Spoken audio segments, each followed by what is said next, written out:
Hi, Steve Foster here with Legends of the Highway. I'd like to invite you to subscribe to our channel, and if you like what you see, hit the like button. We've got a lot of cool content coming your way for car enthusiasts. No hype, no nonsense, just cool stuff about cool cars. Please subscribe and like Legends of the Highway.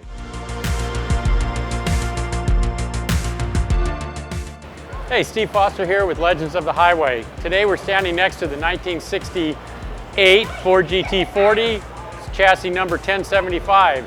It's one of the most exclusive, valuable, and well-known race cars, as it won the 24 Hours of Le Mans twice. Only two other cars in history have done that, and this car did it 2 years in a row, became the iconic Ford GT40. In Gulf livery, powered by a small block, one time with Jackie Eakes, and this car has been in all of the museums, the Ford Museum, and various places around the world because of its significance. It's a car that the Gulf livery was first made famous in.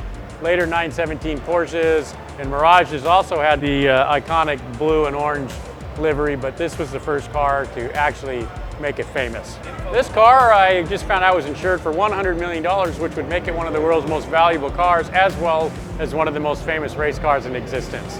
Now let's go check out some of the other Le Mans winners. Okay, now we've come up to the 1949 Aston Martin DB2. This car didn't win. It DNF'd in the 1949 and 50 Le Mans race, but it was significant because it was one of the first competition Aston Martins. Even in 1949, they were starting to get a streamlined shape. You know, they had the skinny, narrow wire wheels, the leather straps to hold the hood, and it's just a beautiful car. And it's also one of the first Aston Martins to be painted in their famous Aston Martin green livery. Well, now we've come up to the most iconic Ferrari in existence, the Ferrari GTO. These are 62 and 63 versions. The 63 car just ahead is the GT class winner at the 1963 Le Mans and finished second overall, which is pretty incredible for a GT car. These cars, there were only, I think, 36 in existence, and all of them are accounted for today. If one of these were to come up for sale, estimates would probably be over $100 million. Definitely one of the most iconic and valuable cars in existence. Timeless styling, a Colombo V12, which is generally accepted to be one of the top 3 engines ever produced. This is chassis 4293, second place overall. GT class winner, again a Colombo V12, famous for its Rosso Corso paint job, blue leather seats, gated 5-speed shifter, Nardi wood steering wheel, beautifully integrated glass-covered headlights, Bizarrini wire wheels. It's simply the absolute definition of a sports car, and they just don't come any better than this. The 1950 Le Mans Cadillac is leaving the display area along with its sister car, the 1950 Cadillac Series 61 Le Monstre, which is the same chassis and engine and drivetrain as the traditional Cadillac that's pulling out, but they tried one of the early attempts at a streamlined body. This was actually Cadillac's return to racing in the 50s, and of course this year they're returning to Le Mans in 2023. Let's take a look at this 1955 Jaguar D-Type.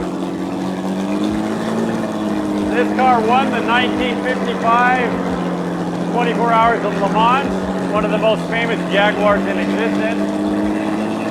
Beautifully period correct, nice patina, not overly restored. Driven by Mike Hawthorne. This car is getting ready to go out for some parade laps. 1952 Mercedes-Benz Type 194, overall winner of the 52 Le Mans. This one was driven by Herman Lang and Fritz Rice.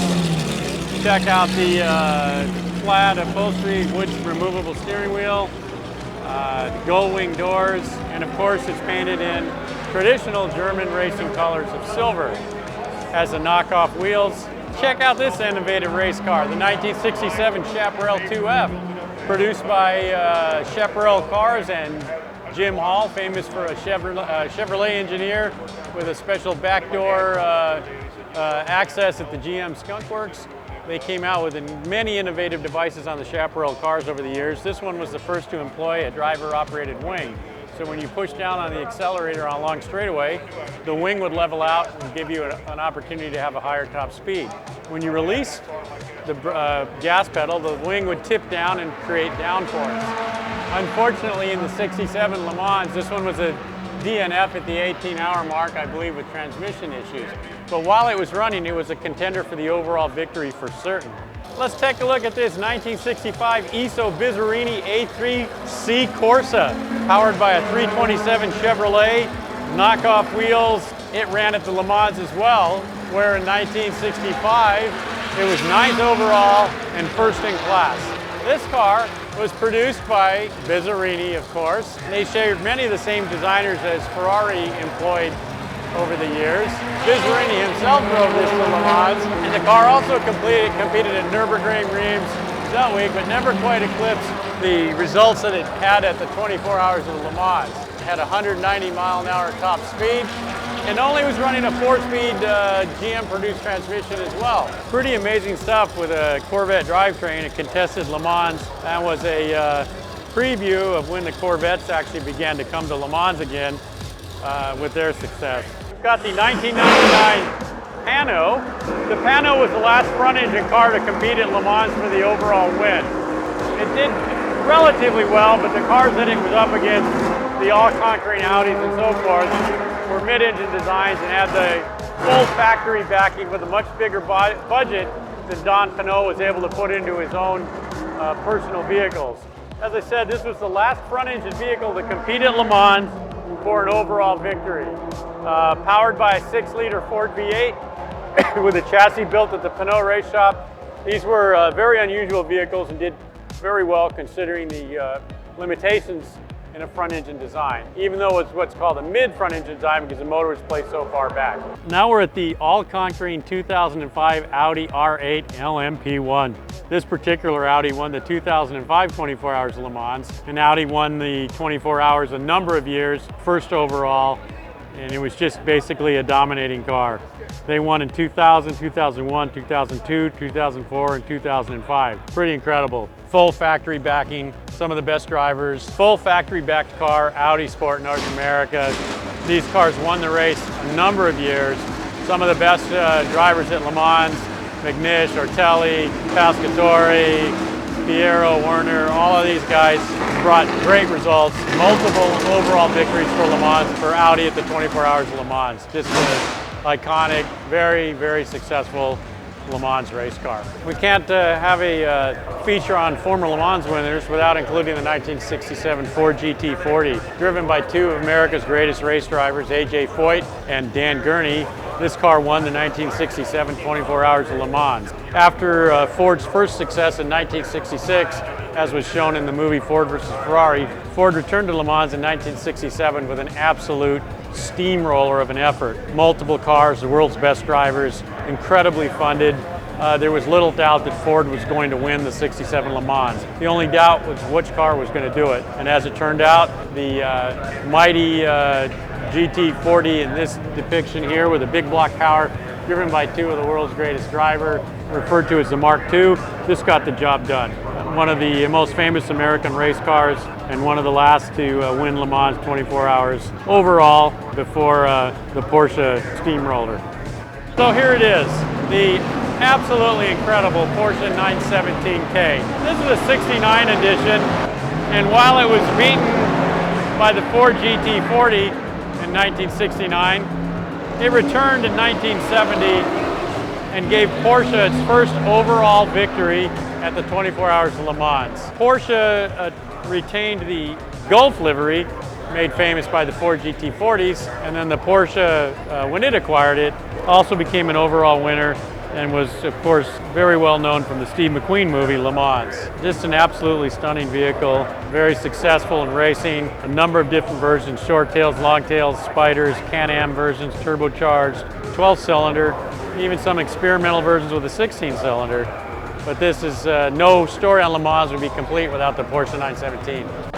Well, here we are, 1958 Ferrari 250 TR, or Testa Rossa for redhead.